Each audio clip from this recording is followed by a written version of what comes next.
اعوذ باللہ من الشیطان الرجیم بسم اللہ الرحمن الرحیم یا ایہا الذین آمنوا لا تأکلوا اموالکم بینکم بالباطل الا ان تکون تجارتا عن تراض منکم صدق اللہ العظیم۔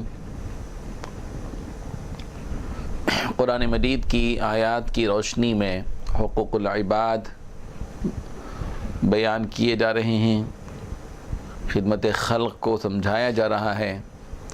سورہ نساء کی 29ویں آیت ہے یہ۔ اللہ تبارک و تعالیٰ نے فرمایا ایمان والوں سے خطاب کرتے ہوئے کہ یا ایھا الذین آمنوا، اے ایمان والو، لا تأکلوا اموالکم بینکم بالباطل، تو تم آپس میں ایک دوسرے کے مال کو ناحق طریقے سے، ناجائز طریقے سے، باطل طریقے سے مت کھاؤ۔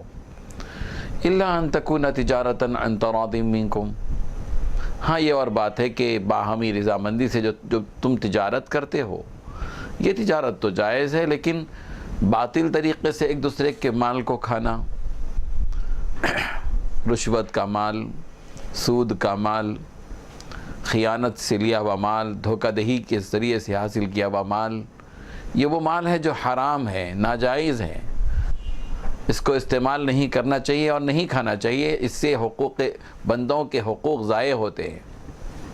یہ حقوق العباد میں شامل ہے کہ کسی کے مال کو اس کی رضامندی کے بغیر اور ناجائز طریقے سے اس کے مال کو استعمال کیا جائے۔ اور آگے اللہ تبارک و تعالیٰ نے 29ویں آیت، اسی آیت میں آگے فرمایا وَلَا تَقْتُلُوا أَنفُسَكُمْ، کہ تم آپس میں ایک دوسرے کا قتل مت کرو۔ اور قتل کرنا بڑا جرم ہے، کسی کی جان لینا۔ اللہ تبارک و تعالیٰ نے جس کو اپنی قدرت اور طاقت سے پیدا کیا ہے، اس کو مارنا، اس کو قتل کرنا، یہ بہت بڑا بھاری ظلم ہے اللہ تعالیٰ کے نزدیک۔ اور اللہ تعالیٰ نے فرمایا جو کوئی شخص کسی ایک آدمی کو قتل کرتا ہے وہ پوری انسانیت کو قتل کرنے والا ہے۔ سورہ نساء کی آیت نمبر 34 میں اللہ تبارک و تعالیٰ نے فرمایا الرجال قوامون علی النساء بما فضل اللہ بعضهم علی بعض وبما انفقوا من اموالهم۔ اس میں اللہ تبارک و تعالیٰ نے مردوں کو عورتوں پر جو فضیلت عطا کی ہے، اس حقیقت کو سمجھاتے ہوئے یہ بات بتائی ہے کہ مرد کو عورت پر اپنا مال خرچ کرنا ہے۔ اور الرجال قوامون علی النساء، کہ مرد عورت پر بھاری ہیں، عورتوں پر مردوں کو فوقیت حاصل ہے۔ عقل میں مرد عورت پر فوقیت رکھتا ہے، قوت میں مرد عورت پر فوقیت رکھتا ہے، عزم بالجزم میں مرد عورت پر فوقیت رکھتا ہے۔ نبوت کا سلسلہ مردوں سے چلا، عورتوں سے کبھی نہیں چلا۔ خلافت کا سلسلہ مردوں سے چلا، عورتوں سے نہیں چلا۔ امامت مرد کر سکتا ہے، عورت نہیں کر سکتی۔ قضاءت کا معاملہ ہے تو مرد قاضی بن سکتا ہے، عورت قاضی نہیں بن سکتی۔ مسجد میں اذان کا معاملہ ہے، مرد دے سکتا ہے، عورت نہیں دے سکتی۔ منبر پر خطبہ مرد دے سکتا ہے، عورت نہیں دے سکتی۔ جمعہ کی نماز مرد پڑھا سکتا ہے، عورت نہیں پڑھا سکتی۔ جہاد میں جو شرکت کی بات ہے، جہاد مجاہد جو بننا ہے وہ مرد کا کام ہے، عورت کا کام نہیں۔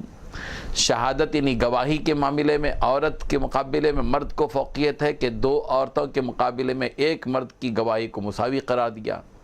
میراث میں مرد کو فوقیت عورت پر حاصل ہے کہ جتنا لڑکی کو دیا جائے اس کا دگنا لڑکے کو دیا جاتا ہے۔ اور نکاح اور طلاق کا اختیار جہاں تک ہے وہاں مرد کو اختیار زیادہ دیا گیا ہے۔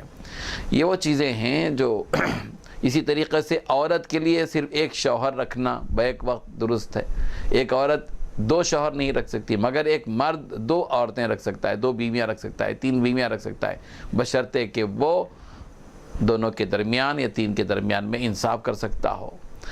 تو اللہ تبارک و تعالی نے مردوں کو عورتوں پر فوقیت عطا کی ہے۔ کیوں؟ بما فضل اللہ بعضهم علی بعض، یہ اللہ تبارک و تعالی کی مصلحتیں ہیں کہ اللہ نے بعضوں کو بعضوں پر فضیلت اور فوقیت عطا کی ہے، اور اس وجہ سے بھی مردوں کو عورتوں پر فوقیت حاصل ہے کہ وہ بما انفقوا من اموالہم، کہ وہ اپنے مالوں میں سے اپنی ان عورتوں پر خرچ کرتے ہیں، مرد عورت پر خرچ کرتا ہے، باپ بیٹی پر خرچ کرتا ہے، بھائی بہن پر خرچ کرتا ہے، شوہر بیوی پر خرچ کرتا ہے، اسی لیے فوقت ہے۔ یہاں پر حقوق العباد کی بات کیسے آئے گی اس آیت میں؟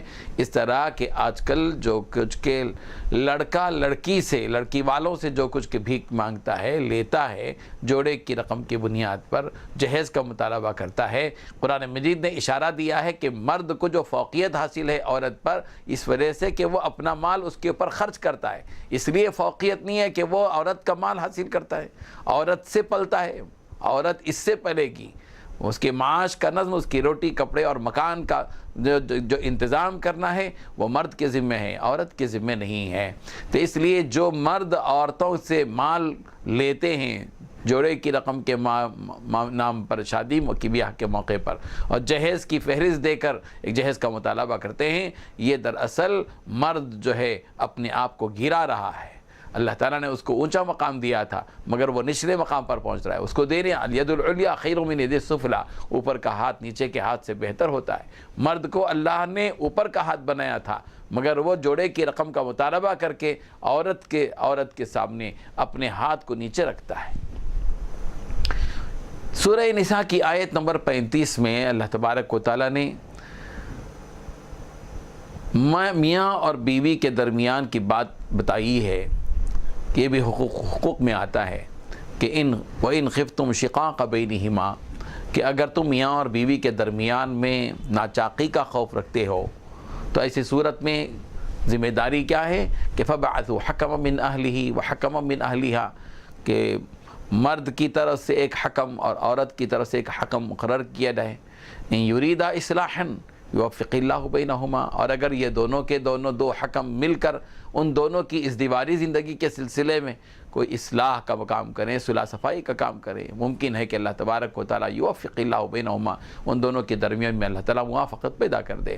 اس میں حقوق العباد بیان کیے گئے ہیں، اور حقوق العباد یہ ہے کہ جہاں کہیں میاں بیوی کے درمیان میں ناچاقی ہو جائے، خاموش ساتھ لینا مناسب نہیں ہے، بلکہ ان دونوں کے درمیان میں صلح صفائی کی باتیں کرنا، اور ان دونوں کے درمیان میں انصاف کی بات کرنا، اور ان دونوں کو جہاں تک ہو سکے ملانے کی کوشش کرنا، اور ان کی ازدواجی بندھن کو اور ازدواجی زندگی کو آگے کی طرف بڑھانے کی کوشش کرنا، اس کی تدبیر کرنا، یہ ان لوگوں کی ذمہ داری ہے جن کو اللہ تبارک و تعالیٰ نے مومن اور مومن کا بھائی بنایا ہے۔ ایک مسلمان دوسرے مسلمان کا بھائی ہوتا ہے، اور اپنے مسلمان بھائیوں کے ان تمام معاملات میں مداخلت کرنا اور جائز طریقے سے اس اسلامی احکامات کو پیش نظر رکھتے ہوئے ان تمام کے درمیان میں مصالحت کرنا یا اور کمپرومائز کرانا، یہ بھی ایک حق ہے جو ایک مسلمان اور دوسرے مسلمان کے درمیان میں ہے۔ سورہ نساء کی آیت نمبر 36 میں اللہ تبارک و تعالیٰ نے فرمایا وَاعْبُدُوا اللَّهَ وَلَا تُشْرِكُوا بِهِ شَيْئًا وَبِالْوَالِدَيْنِ إِحْسَانًا وَبِذِي الْقُرْبَى وَالْيَتَامَى وَالْمَسَاكِينِ وَالْجَارِ ذِي الْقُرْبَى وَالْجَارِ الْجُنُبِ وَالصَّاحِبِ بِالْجَنبِ وَابْنِ السَّبِيلِ وَمَا مَلَكَتْ أَيْمَانُكُمْ۔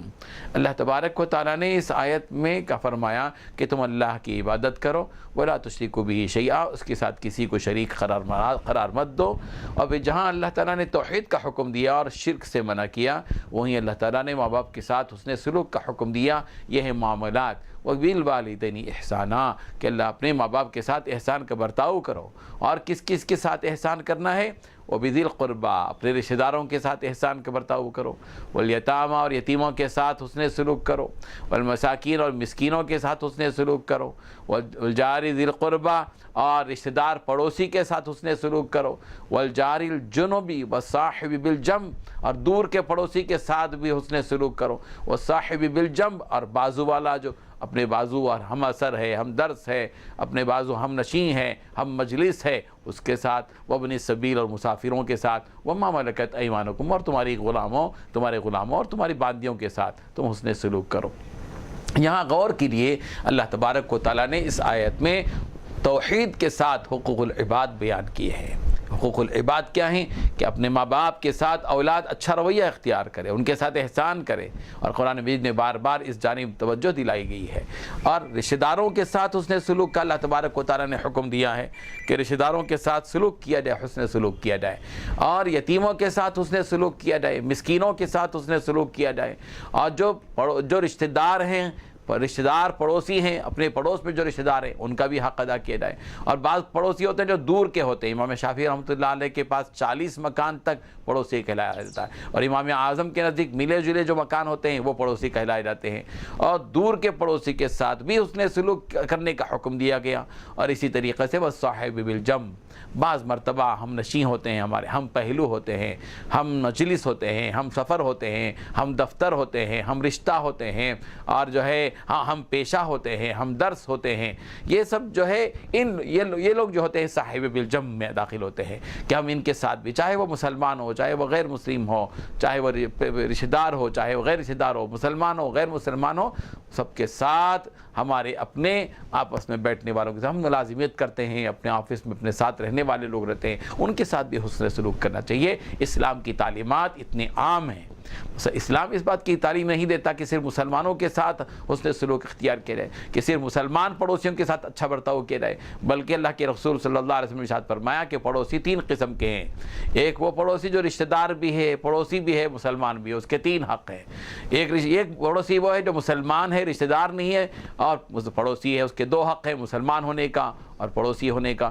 اور ایک تیسرا پڑوسی وہ ہے جو مسلمان بھی نہیں ہے مگر پڑوسی ہے، غیر مسلم پڑوسی ہے، اس کے ساتھ بھی پڑوسی کا حق ادا کیا جانا چاہیے. یہ بھی ایک حق ہے. اور سورہ نساء کی آیت نمبر 37 میں اللہ تبارک و تعالیٰ نے فرمایا الذین یبخلون ویأمرون الناس بالبخل ویکتمون ما آتاہم اللہ من فضلہ واعتدنا للکافرین عذابا مہینا.